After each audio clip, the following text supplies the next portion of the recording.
Energy is doing its part to help those impacted by the coronavirus. Ryan Mosier is here to talk about enhanced customer care. This is going to help out, I guess, folks that are struggling right now, trying to pay bills and handle and navigate all this. Yeah, when everything started to evolve in March, we realized very quickly that folks staying home from work we're going to have financial impacts, and the business is closing down and such. And so we immediately suspended disconnections for non-pay and started waiving fees. But long term, at some point, we will be returning to normal business.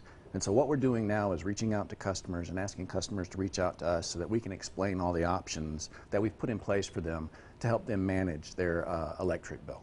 And what kind of options are we talking about? Like, give us an example of like a family that just is maybe laid off right now, doesn't have the income to fully pay their bills. Well, there are two main things. One, making sure that we connect these customers with the assistance that's out there, both federal dollars and dollars that are contributed by the utilities and customers and other folks through programs like Share the Warmth. So we want to make sure that folks have access to that. And the easiest way to do that is to give us a call or call 211. And 211 is a great resource for United Way and other assistance. The other way we're doing it is working to create very flexible payment arrangements for customers who might find themselves behind on bills. So that would give them an option to sort of maybe have a payment plan that lowers the total cost so they can maybe make some payment but not all of it? Absolutely. And you know, as those bills pile up, we encourage customers to pay what they can, so that when it does get to a point later on that you don't find yourself in an extreme situation. Main thing we really want to stress to customers is just talk to us. You know, we've been reaching out to folks via phone and text and email for weeks now to make sure that we can educate them and let them know we're here to help them guide through this. And this is a partnership. I mean, you're not alone. There are other groups and utilities that are doing this as well?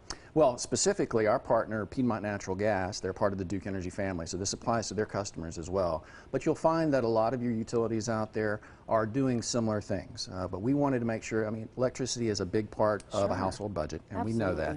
And in this, interesting time where people are certainly having some hardships, we just wanted to make sure we did everything we could to make sure they knew all the options that were available to them. So ultimately, if they want to take advantage of this sort of understanding approach to payments, what do they do to reach out to Duke Energy or to Piedmont? Do they literally pick up the 800 number and call? Absolutely.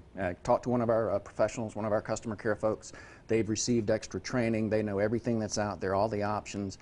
And more importantly, they're there to listen. You know, they're going to offer you an ear and listen to what your situation is, your individual situation, and come up with a solution that works best for you and your family. You're also experiencing some scams, I understand. Talk about that a little bit. Yeah, the criminals are still out there, and they didn't let the virus get in the way of that.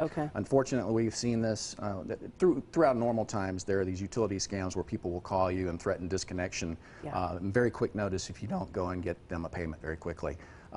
We're not disconnecting anybody. So if you get one of those calls, a red flag should go up. Immediately hang up on them, give us a call, and we'll tell you exactly what your situation is. Yeah, that's the best advice, right? Hang up and just call the actual utility, because they'll talk to you through customer service and you know you're getting the real deal. That's it.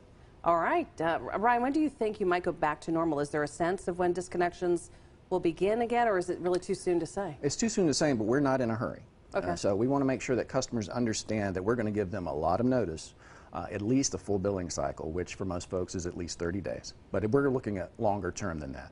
We've told our regulators that it'll be at least late summer at the earliest before we start going back to that. Wow. Ryan Mosier, interesting times. We appreciate you coming from Duke Energy to keep us up to date. You're watching Carolina's Family at 4. We're coming right back with more.